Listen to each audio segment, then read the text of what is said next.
ஒண்ணுங்க. ரோஹன் அப்படிங்கிறவர் வடக்காக 3 கிலோமீட்டர் தூரம் நடந்த பிறகு இடது பக்கம் திரும்பி 2 கிலோமீட்டர் தூரம் நடந்தார். சோ வடக்கு பக்கமா 3 கிலோமீட்டர் போறாங்க. அதுக்கப்புறம் இடது பக்கம் திரும்பி 2 கிலோமீட்டர் போறாங்க. மீண்டும் இடது பக்கம் திரும்பி 3 கிலோமீட்டர். மறுபடியும் இடது பக்கம்னா கீழ் நோக்கி வராருங்க. போன 3 கிலோமீட்டர் திரும்பி வந்துட்டாருங்க. அந்த இடத்திலிருந்து அவன் இடது பக்கம் திரும்பி 3 கிலோமீட்டர் தூரம் போறாங்க. மறுபடியும் அவனுடைய அந்த இடத்துல இருந்து இடது பக்கம் திரும்புறாங்க அப்படின்னா இதுதான் அவனுடைய இடது பக்கம். இடது பக்கத்துல 3 கிலோமீட்டர் போறாங்க. இந்த போன 2 கிலோமீட்டர் திரும்ப வந்துட்டாங்க. அதுக்கப்புறம் எக்ஸ்ட்ரா 1 கிலோமீட்டர் போயிருக்கான். மொத்தம் 3 கிலோமீட்டர் போயிருக்காரு. அவன் தொடங்கிய இடத்துல இருந்து எத்தனை கிலோமீட்டர் தூரத்துல இருக்கான்னு கேக்குறாங்க. தொடங்கிய இடம் அப்படிங்கிறது இந்த இடங்க. இப்ப நிக்கிற இடம் இதுங்க. ரெண்டுக்கும் நடுவுல இருக்கக்கூடியது 1 kilometre distance. Answer option A.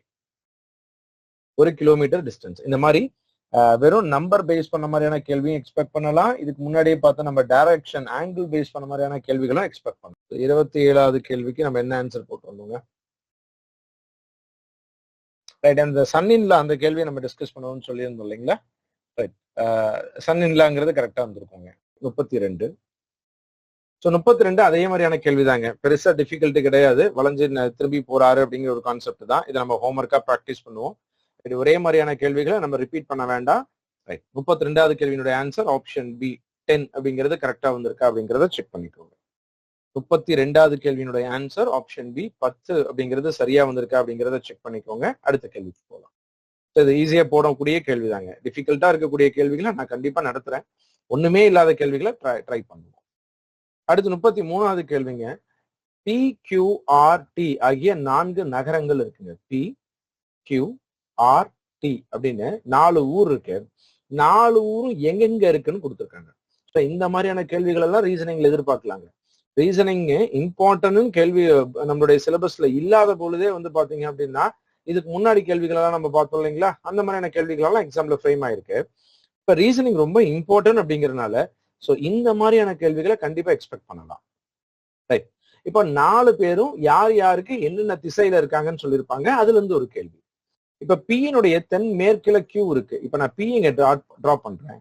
Then மேற்குல Q இருக்குங்க. தென் மேற்கு அப்படின்னா P-க்கு கீழே தெற்கு, P-க்கு லெஃப்ட்ல மேற்கு. அப்ப ரெண்டுக்கும் நடுவுல இங்க போட்டோம்னா Qங்கிறது தென் மேற்குன்னு சொல்லலாமா?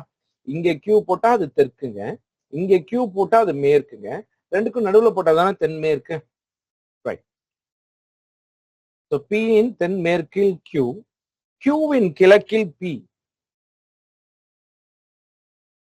Q-வின் கிழக்கில் மற்றும் P-ன் தென் கிழக்கில் R உள்ளது அப்படின்னு சொல்லியிருக்காங்க. Q-வினுடைய கிழக்குல Q இங்க இருக்காங்க. கிழக்குனா இதுதான். Q-னுடைய கிழக்குல R-னுடைய தென் கிழக்குல P இருக்காங்க. P-னுடைய தென் கிழக்குல R இருக்காங்க. இங்க இருக்காங்க. Q-க்கு வந்து பாத்தீங்க அப்படின்னா கிழக்குலயும் இருக்காங்க, P-க்கு வந்து பாத்தீங்க அப்படின்னா தென் கிழக்குலும் இருக்காங்க. R-னுடைய வடக்குல T இருக்கு. R-க்கு மேல T போட்டுக்கிறேன். QP பின் கோட்டின் வரிசையில் T உள்ளது. QP இருக்கக்கூடிய அதே வரிசையில தான் T இருக்குன்னு சொல்லியிருக்காங்க. அதனால அந்த T நான் இன்னும் கொஞ்சம் மேல வரைஞ்சுக்கிறேன், மேல எழுதிக்கிறேன், பிக்ஸ் பண்ணிக்கிறேன். இப்பயும் R-க்கு வந்து பாத்தீங்க அப்படின்னா அது வடக்குல தான் T உள்ளது.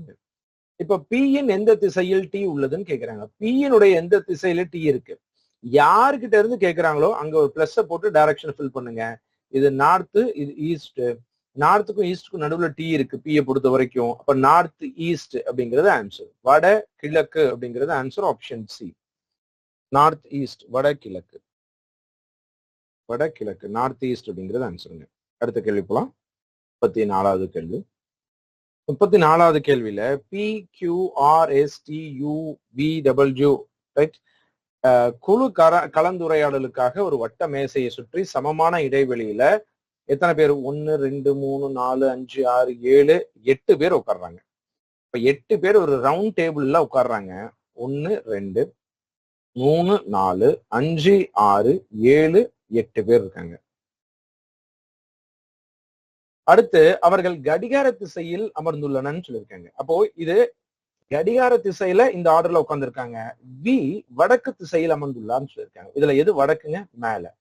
இப்ப வி வடக்கு திசையில உட்கார்ந்துருக்காரு அப்படின்னா இவங்க அந்த ஆர்டர்ல கடிகார திசையில இருக்கணும்னா விக்கு அப்புறம் யார் இருக்கணும்? டபிள்யூ இருக்கணுங்க. டபிள்யூக்கு அப்புறம் யார் இருக்கணுங்க? முடிஞ்சிருச்சு. மறுபடியும் ஃபர்ஸ்ட்ல இருந்து ஆரம்பிக்கலாம். பி இருக்கணும், கியூ இருக்கணும், ஆர் இருக்கணும், எஸ் இருக்கணும், டி இருக்கணும், யூ இருக்கணும். அவ்வளவுதான், எல்லாத்தையும் பிக்ஸ் பண்ணியாச்சு. இதுல இவங்க கடிகார திசையில உட்கார்ல அப்படின்னு ஒரு விஷயத்த சொல்லாம இருந்திருக்காங்க, கடிகார திசையில உட்கார்ந்துருக்காங்கிற ஒரு விஷயத்த சொல்லாம இருக்காங்க அப்படின்னா இப்ப நம்ம அப்படியே ஃபில் பண்ணிட முடியாது. யார் யாரு எங்கெங்கெல்லாம் இருக்கணுங்கிற டேட்டா நிறைய இன்னும் கேள்வியில கொடுத்தாதான் ஆன்சர் பண்ணவே முடியும். ஆனா இங்க ஒரே ஒரு டேட்டா தான், வியை மட்டும் கொடுத்துட்டு மீதி எல்லாம் கடிகார திசைன்னு சொன்னனால அவரை சுத்தி பிக்ஸ் பண்ணியாச்சுங்க. இப்ப கேள்வி எஸ் எந்த திசையில் அமர்ந்துள்ளார், எஸ் எந்த திசையில் அமர்ந்துள்ளாருன்னு பார்த்தா இந்த திசையில உட்கார்ந்து இருக்காரு. இப்ப இது எது அப்படின்னா இது சவுத், இது வெஸ்ட். சோ சவுத் வெஸ்ட் டைரக்ஷன்ல இருக்காருங்க. Option D. கேள்வி நம்பர் 34 ஆன்சர் சவுத் வெஸ்ட். இது ரொம்ப நிறைய நம்ம புரிஞ்சுக்கிற மாதிரியான ஒரு சில கேள்விகளை நம்ம பார்ப்போம், ஏன்னா இது ரொம்ப இம்பார்ட்டன்ட் அப்படிங்கறதுனால. இப்ப என்னுடைய கேள்வி வி வடக்கு திசையில் அமர்ந்துள்ளார்னு சொன்னாங்க இல்லைங்களா? ரைட், எல்லாருமே இதை நோட் பண்ணிக்கோங்க. அடுத்து நான் கேட்கிற கேள்விக்கு நீங்க எனக்கு இன்டராக்ட் பண்ணுங்க.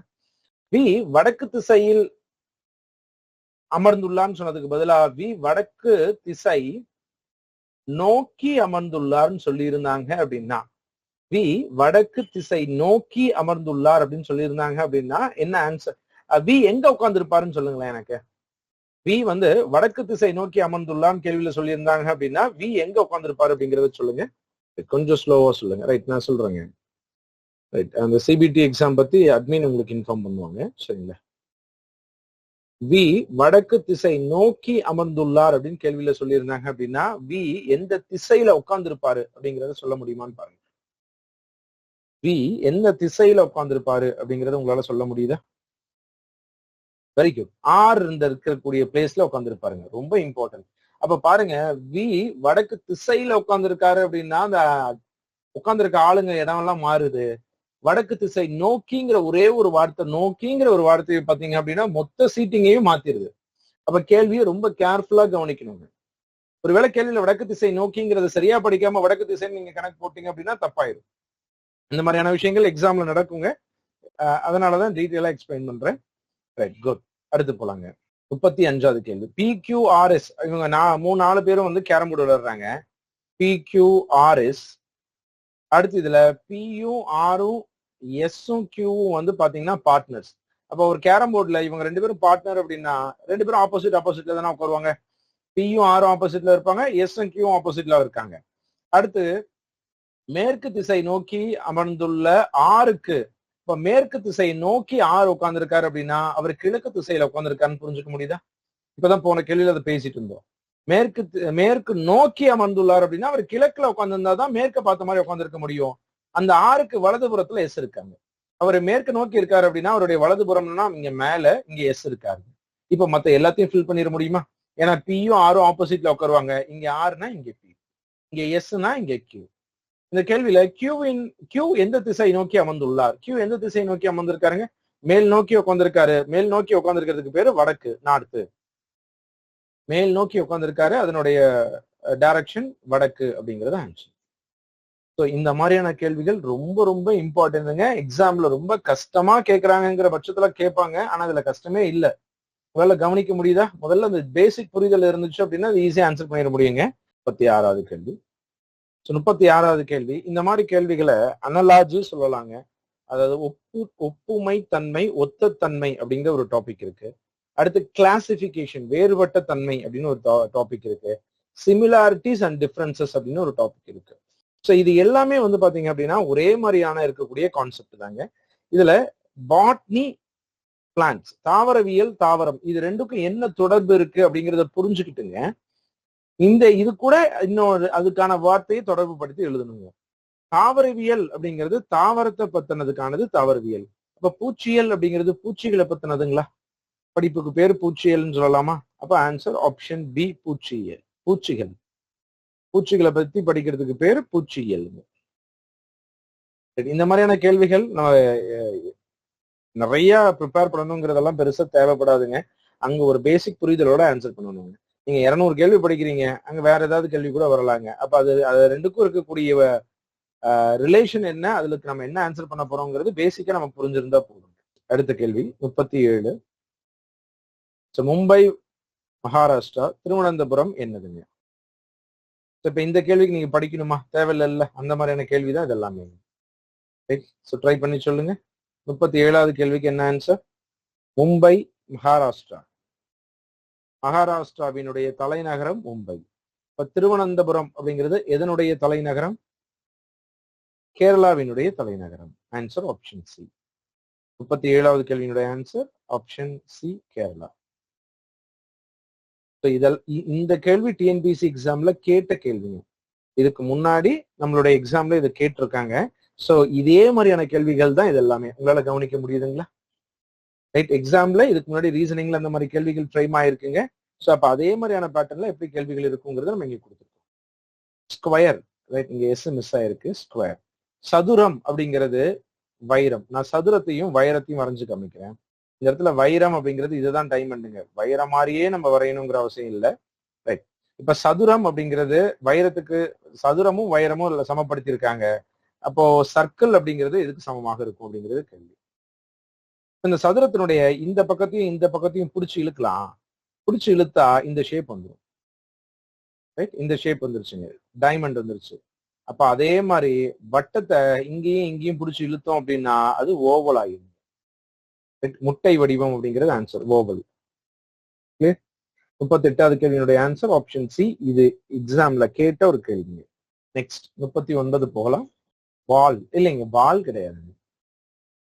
நீங்க பால் யோசிச்சது ஒருவேளை நீங்க இப்படி யோசிச்சிருக்கலாம். சர்க்கிள் அப்படிங்கிறது இதுல நிறைய விஷயங்கள் இருக்கு, டிஸ்கஸ் பண்ணுவோம். நீங்க பால் எதனால யோசிச்சிருக்கீங்க அப்படின்னா, சார் வட்டத்தை வந்து 2 டைமென்ஷனல் 3 டைமென்ஷனல் ஆக்கினா பால் ஆகும். அப்போ ஸ்கொயருங்கிறது 2 டைமென்ஷனல் 3 டைமென்ஷனல் அப்படின்னா டைமண்ட் அப்படின்னு யோசிச்சிருக்கலாம். நான் எல்லா பாசிபிள் வேவையும் நான் சொல்றேன். ரைட், 2 டைமென்ஷனல் அப்படிங்கிறது ஸ்கொயருங்க. 2Dல ஸ்கொயர் இருக்குங்க. ஆனா 3Dல அது டைமண்டானா கிடையாதுங்க. 3Dல அது கியூப்னு சொல்லணும். அப்ப அது டைமண்ட் இல்ல. அப்ப இங்க 2D 3Dங்கிற கான்செப்ட் கிடையாது. அப்படி இருந்தாதான் சர்க்கிள் பாலுங்கிறது சரியா வந்திருக்கும். இன்னொன்னு, இந்த ஸ்மூத் அப்படிங்கிற ஒரு விஷயம் இருக்கு. ஸ்மூத் அப்படிங்கிறது மிருதுவா இருக்கிறது, டைமண்ட் அப்படிங்கிறது ஹார்டா இருக்கும், இது மிருதுவா இருக்குங்கிற ஆப்போசிட்டா அப்படிங்கிறதும் யோசிக்கலாம். இப்ப இந்த இடத்துல ஸ்கொயருக்கும் சர்க்கிளும் வந்து ஒரு 2 டைமென்ஷனல் பேஸ் பண்ண மாதிரி இருக்கு. அப்ப மிருதுவா இருக்கிறது அப்படிங்கிறது வந்து ஹார்டா இருக்கிறத பத்தி சொல்லுவாங்களா? டைமண்டுங்கிறது ஹார்டா இருக்கும். டைமண்ட் ஹார்டா இருக்குனால அதுக்கு ஆப்போசிட் மிருதுவா இருக்கிறது ஆப்ஷனா சொல்லலாமா, ஸ்மூத்தா இருக்கிறது அப்படின்னு தோணும். அதுவும் கிடையாது. இப்ப நீங்க இதை எப்படி அப்ரோச் பண்ணணும் அப்படின்னா, இது ரெண்டுக்கு என்ன தொடர்புன்னு தான் பார்க்கணும். இந்த ரெண்டுக்கு என்ன தொடர்போ அதே தொடர்பு இங்க நம்ம பண்ணணும். இந்த ஸ்கொயருக்கும் இங்க இருக்கக்கூடிய சர்க்கிளுக்கும் சம்பந்தமே கிடையாது. சரிங்களா? அந்த ஸ்கொயருக்கும் சர்க்கிளுக்கும் சம்பந்தம் கிடையாதுங்க. ஸ்கொயருக்கும் டைமண்டுக்கும் சம்பந்தம். அதுல என்ன சம்பந்தம் இருக்கோ, அதுல என்ன பேட்டர்ன் இருக்கோ அந்த பேட்டர்ன் இதில் அப்ளை பண்ணி சொல்லணுங்க. 38வது கேள்வியினுடைய ஆன்சர் ஆப்ஷன் சி. புரிஞ்சுக்க முடியுதுங்களா? ஓவல். ஓவல் அப்படிங்கிறது இன்னும் நீள்வட்டம் அப்படின்னு கூட கொடுத்துருக்காங்க. 39. எந்த எண்களின் தொகுப்பு கொடுக்கப்பட்ட தொகுப்பை போன்றுள்ளது? இப்ப இந்த நம்பர் என்ன பேட்டர்ன்ல இருக்கோ அதே பேட்டர்ன் எந்த ஆப்ஷன்ல இருக்குங்கிறது கேள்வி. எந்த ஆப்ஷன்ல இருக்கு, எந்த ஆப்ஷன்ல இல்ல, அப்படி எப்படி வேணாலும் கேட்கலாங்க. இப்போ 9, 15, 21ங்கிற நம்பர்ஸ் இருக்குங்க. 9க்கும் 15க்கும் நடுவுல 6ங்கிற வித்தியாசம் இருக்கு. 6க்கும் 21க்கும் நடுவுல வந்து பாத்தீங்க அப்படின்னா 6ங்கிற வித்தியாசம் இருக்கு. அப்போ டிஃபரன்ஸ் ஒரே மாதிரி 6ஆக இருக்குங்க. இங்க பாப்போம். இது ரெண்டுக்கும் இருக்கக்கூடிய டிஃபரன்ஸ் வந்து 4, இது ரெண்டுக்கும் இருக்கக்கூடிய டிஃபரன்ஸ் 2, இது ரெண்டுக்கும் இருக்கக்கூடிய டிஃபரன்ஸ் வந்து 14, இது ரெண்டுக்கும் இருக்கக்கூடிய டிஃபரன்ஸ் 7, இது ரெண்டுக்கும் இருக்கக்கூடிய டிஃபரன்ஸ் 5, இதுக்கும் டிஃபரன்ஸ் 15. சோ இதுக்கான டிஃபரன்ஸ் 4, இதுக்கான டிஃபரன்ஸ் 4. டிஃபரன்ஸ் ஒரே மாதிரி இருக்கா? 6 தான் இருக்கணுங்கிற அவசியம் கிடையாது. ஒரே மாதிரி இருக்கணும், ஒரே நம்பராவே இருக்கணுங்கிற நீட் கிடையாது. அப்போ இங்க அடுத்தடுத்த நம்பருடைய டிஃபரன்ஸ் 6ஆ இருக்கு. இப்ப அதே மாதிரி, அதாவது ஒரே மாதிரி இருக்கு. இங்கேயும் அது அடுத்தடுத்த நம்பருடைய டிஃபரன்ஸ் ஒரே மாதிரி பார்த்தோம் அப்படின்னா 4, 8, 12 அப்படிங்கிறது ஆன்சர். 4, 8, 12 அப்படிங்கிறது ஆன்சர். அடுத்து 40வது கேள்வி. சோ இப்ப நம்ம இதுக்கு முன்னாடி ஒரு இடத்துல நம்பர் ஒரு வார்த்தை பார்த்தோம் இல்லைங்களா, மகாராஷ்டிரா, மும்பைன்னு. அதே மாதிரி நம்பர்ல கொடுத்துருக்காங்க. 6 அப்படிங்கிறது 222க்கு சமம் அப்படின்னா 7ங்கிறது எதுக்கு சமம்? நம்ம பொதுவா இந்த மாதிரியான கேள்விகளை பார்க்கும்போது நமக்கு தோணக்கூடியது product of extreme terms equal to product of mean terms அப்படிங்கிறது ரேஷியோ டாபிக்ல 4th ப்ரொபோர்ஷனல் 3rd ப்ரொபோர்ஷனல் அப்படிங்கிற கான்செப்ட்ல படிச்சிருப்போம். 3வது விகிதம் 4வது விகிதம் அப்படிங்கிற கான்செப்ட்ல படிச்சிருப்போங்க. அது வந்துட்டு ரேஷியோ டாபிக்ல. இங்க அதுக்கும் சம்பந்தமே கிடையாதுங்க. இப்ப 6 எப்படி 222 ஆகுதுன்னு பார்க்கணும். 6ங்கிற நம்பர் 222ங்கிறது பெரிய நம்பர். 6 கியூபுக்கு பக்கத்துல இருக்குங்க. 6 கியூப் அப்படிங்கிறது 216. அது கூட 6 சேர்த்தனா 222. அப்ப இங்க அப்ளை பண்ணலாமா? 7 கியூப் பிளஸ் 7. 7 கியூப் அப்படிங்கிறது 343. அது கூட ஒரு 7 சேர்த்தணும் அப்படின்னா 350 அப்படிங்கிறது ஆன்சர் ஆப்ஷன் டி. சோ இது உங்களால ட்ரை பண்ண முடியுதான்னு பாருங்களேன். இப்ப நம்ம பார்த்ததெல்லாம் அனலாஜிங்க, ஒத்த தன்மையாக இருக்குங்க. இது என்ன ஒத்த தன்மையால இருக்கோ அதே மாதிரி ஒத்த தன்மை இது. ஒத்த தன்மைனா ஒரே பேட்டர்ன் அப்படிங்கிறது தாங்க. இதுல என்ன பேட்டர்ன் இருந்துச்சோ அதே பேட்டர்ன் இதுல இருந்துச்சு. இதுல என்ன பேட்டர்ன் இருக்கோ அதே பேட்டர்ன் இதுல இருக்கு அப்படிங்கறத செக் பண்ணிட்டு இருக்கோம். இதுல என்ன பேட்டர்ன் இருக்கோ அதே பேட்டர்ன் இங்க என்ன இருக்கு அப்படிங்கறத செக் பண்ணோம்.